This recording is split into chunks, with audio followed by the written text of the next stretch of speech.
wabarakatuh dan selamat sejahtera kepada semua anak murid cikgu yang disayangi. Bagaimana dengan aktiviti PDPR kamu hari ini?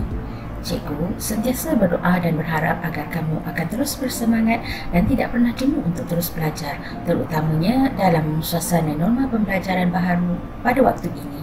Baiklah, sebelum kita teruskan dengan perkongsian cikgu pada hari ini, jom kita lihat kembali apa yang telah kita belajar dalam sesi perkongsian cikgu yang lepas. Perkara-perkara yang penting yang diperlukan oleh tumbuh-tumbuhan untuk hidup. Dan kita akan belajar dari standard kandungan 5.1. Perkara yang ketiga yang diperlukan oleh tumbuh-tumbuhan ialah tumbuh-tumbuhan memerlukan cahaya matahari. Tumbuh-tumbuhan memerlukan cahaya matahari untuk bercambah dengan baik dan membesar untuk terus hidup. Ia menggunakan... Baiklah murid-murid, sekarang mari kita melihat bagaimana penyiasatan tersebut dijalankan oleh mereka.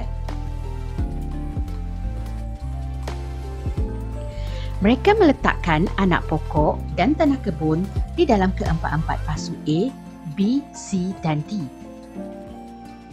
Seterusnya, anak pokok dalam pasu A disiram, pokok di dalam pasu B tidak disiram, pokok di dalam pasu C pula disiram dan kemudian dimasukkan ke dalam pot yang telah mereka dapat. Apakah yang boleh kita katakan? Kita boleh katakan bahawa pokok di dalam pasu A hidup dengan subur kerana mendapat udara, air dan cahaya matahari. Pokok di dalam pasu B layu dan kekuningan kerana berkenaan. Kita boleh membuat kesimpulan bahawa tumbuh-tumbuhan memerlukan udara, air dan cahaya matahari untuk hidup. Okey, cikgu harap kamu masih ingat lagi apa yang kita telah pelajari dalam sesi perkongsian cikgu yang lepas. Jadi, untuk hari ini kita nak belajar apa ya? Baiklah, kalau kamu sudah bersedia, mari kita teruskan. Kalau sebelum ini kita belajar tema sains hayat, iaitu yang meliputi tajuk manusia, haiwan dan tumbuh-tumbuhan. Tapi untuk hari ini kita akan belajar tema yang seterusnya, iaitu tema sains fizikal. Jadi apa yang kita akan belajar pada hari ini? Baik.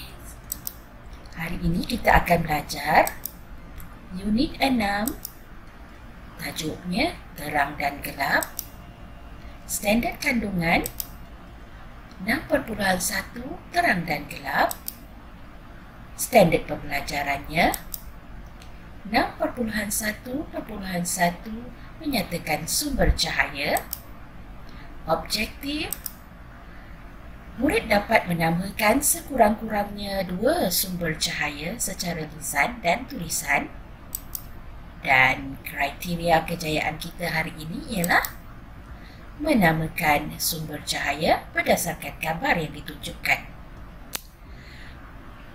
Baiklah, kita teruskan lagi ya. Cahaya adalah punca tenaga yang diperlukan dalam kehidupan kita. Tanpa cahaya, keadaan sekeliling kita akan gelap dan menyukarkan kita melakukan sebarang aktiviti. Baiklah, kalau kita perincikan lagi, cahaya sebenarnya ialah satu bentuk tenaga ya, yang membantu manusia dan haiwan untuk melihat. Seperti mana yang cikgu katakan tadi, cahaya diperlukan dalam kehidupan kita. Kalau kamu masih ingat dalam pelajaran yang lepas, kita telah belajar tentang keperluan asas bagi kehidupan dan salah satunya ialah cahaya. Cuba kamu bayangkan ya, kalau dalam dunia ini tiada cahaya, apakah yang akan terjadi? Apa yang pasti, suasana sekitar akan gelap dan tiada sebarang objek yang dapat kita lihat. Tumbuhan hijau memerlukan cahaya untuk membuat makanan. Tumbuhan hijau ini akan menjadi makanan kepada haiwan yang lain, yang akan menjadi makanan pula kepada haiwan yang lain. Ya, jadi ia merupakan satu kitaran dalam kehidupan kita, ya murid-murid. Baik, kita teruskan lagi. Cahaya matahari ialah sumber cahaya yang pertama. Ia merupakan sumber cahaya semula jadi. Pada waktu siang, cahaya matahari membolehkan kita melihat perkara-perkara di sekeliling kita dan memudahkan kita melakukan aktiviti. Seterusnya, selain daripada cahaya matahari, sumber cahaya yang lain ialah lampu. Lampu ialah alat yang menghasilkan cahaya dan juga haba. Lampu biasanya menggunakan kuasa elektrik. Lampu sering membenarkan arus elektrik dengan memindahkan kuasa ke mentol dan menyebabkan ia menyala. Lampu ada pelbagai jenis. Antaranya ialah lampu jalan, lampu kenderaan, dan lampu rumah. Tahukah kamu siapakah orang yang pertama yang menciptakan lampu? Dia ialah Thomas Alva Edison, iaitu seorang saintis yang mula-mula mencetuskan idea ke arah penciptaan lampu yang kita gunakan pada hari ini. Baik, kita teruskan lagi. Selain daripada cahaya matahari dan lampu, sumber cahaya yang lain ialah api. Kita boleh memperolehi tenaga cahaya daripada api lilin, obor dan juga pelita. Tenaga cahaya daripada obor dan pelita lebih banyak digunakan pada zaman dahulu, iaitu sebelum manusia mulai menggunakan lampu yang menggunakan kuasa elektrik. Baik, kita teruskan lagi. Seterusnya, cikgu nak kongsikan sedikit maklumat tentang bagaimana mata kita berfungsi. Bagaimanakah ya mata kita boleh melihat objek-objek di sekitar kita? Mata merupakan organ yang penting untuk melihat. Ia merupakan salah satu deria yang terpenting dalam kehidupan kita. Mata kita berfungsi dengan menerima pantulan daripada cahaya kepada objek. Cahaya matahari atau sumber cahaya yang terpancar kepada objek akan terpantul ke dalam mata kita. Dengan cara ini, kita akan dapat melihat dan mengenal pasti objek-objek di sekeliling kita. Itu adalah cara bagaimana mata kita berfungsi dan dapat melihat objek-objek di sekitar kita, ya murid-murid.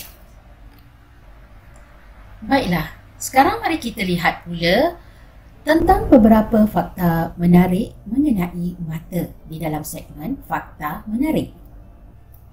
Baiklah, tahukah kamu ukuran mata kita tetap sama sepanjang hidup? Tetapi hidung dan telinga kita berubah saiznya seiring dengan besaran kita.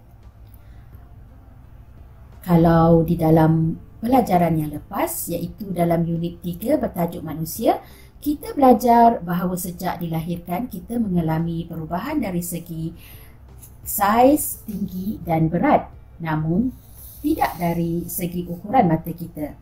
Ukuran mata kita tetap sama, ya, tidak berubah seperti mana bahagian tubuh badan kita yang lain. Baik, satu lagi fakta menarik tentang mata yang ingin cikgu kongsikan dengan kamu ialah berkenaan dengan saiz atau diameter mata kita.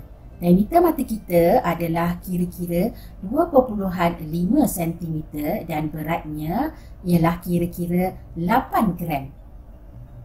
Baik, itu adalah dua fakta menarik tentang mata yang dapat cikgu kongsikan kepada kamu dalam segmen kali ini. Dan cikgu akan kongsikan lebih banyak fakta-fakta menarik dalam video cikgu yang akan datang. Dengan perkongsian fakta sebentar tadi, cikgu rasa setakat itu sahaja perkongsian cikgu untuk kali ini. Cikgu harap apa yang telah cikgu sampaikan dapat kamu fahami dan gunakannya dalam aktiviti pembelajaran kamu yang seterusnya. Jangan lupa ya, kongsikan apa yang cikgu sampaikan ini dengan kawan-kawan yang lain supaya kawan-kawan yang lain juga akan dapat manfaat daripada perkongsian tersebut. Untuk menguji pemahaman kamu, baik kamu boleh scan QR code yang ada di dalam skrin sekarang ini dan menjawab latihan-latihan yang telah cikgu sediakan di dalam pautan yang diberikan. Okey, itu sahaja. Salam sayang dari cikgu. Semoga kita dapat jumpa lagi pada minggu depan.